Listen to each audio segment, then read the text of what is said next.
Nous devons suivre notre Seigneur Jésus-Christ avec une entière confiance, car nous savons parfaitement sûreté en lui. Et il ne va pas nous faire de soucis au sujet des dangers de toutes sortes. Entendre tous les jours la voix du berger et le suivre en mettant pleinement notre confiance en lui. Il donne de la force à celui qui est fatigué, il augmente la vigueur de celui qui tombe en défaillance. Les adolescents se fatiguent et se lassent, et les jeunes hommes chancellent, mais ceux qui se confient en l'Éternel renouvellent leur force. Ils prennent le vol comme les aigles, ils courent et ne se lassent point, ils marchent et ne se fatiguent point. Ésaïe 40, 29, 31. Nous pouvons avoir à affronter bien des épreuves ici-bas, des peines, des souffrances. Par moments, nous serons découragés. Mais il nous a fait la promesse de nous donner la force de les affronter. Les jeunes gens qui mettent leur confiance en leur propre force peuvent être sûrs de tomber, mais ceux qui s'attendent au Seigneur renouvellent leur force. Ils s'élèveront avec des ailes comme les aigles.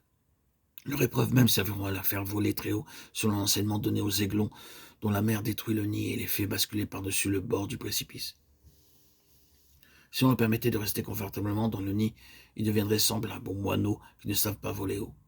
Ainsi, toute épreuve est pour le croyant un moyen d'éducation pour voler plus haut et pour voir les choses d'un point de vue plus élevé. Il court et ne se lasse point. Cela veut dire que nous recevons la force et la grâce nécessaires pour persévérer dans n'importe quelle situation. Je ferai croître dans le désert le cèdre, l'acacia et le myrte et l'olivier. Je mettrai dans le lieu stérile le cyprès, le pin et le buis ensemble, afin qu'ils voient, qu'ils sachent et qu'ils considèrent, et qu'ils comprennent tous ensemble que la main de l'Éternel a fait cela et que le Saint d'Israël l'a créé. Ésaïe 41, 19, 20. En tant que pécheurs, nous ne pouvons même pas produire des grâces tout ordinaires. Nous sommes stériles. Nous n'avons rien, mais le Seigneur dit, je vous rendrai semblable au cèdre, au myrte et au pin. Ce sont les arbres qui donnent la meilleure bois. Vous ne les trouvez pas dans les déserts, mais ils nous rappellent toutes les vertus de Christ. Lorsque nous gardons nos regards sur lui, alors son amour, sa joie, sa longanimité, sa patience peuvent être vus en nous. Regardons à lui. Il est notre espérance, notre soutien, notre socle. On peut voir toute la beauté, la gloire de Jésus dans un croyant qui est préparé à être la propriété de Dieu. Il peut y avoir dans votre vie, frères et sœurs en Christ, beaucoup de situations difficiles, d'épreuves, d'obstacles, d'empêchements. Et vous vous sentez souvent embarrassé dans ce genre de situation.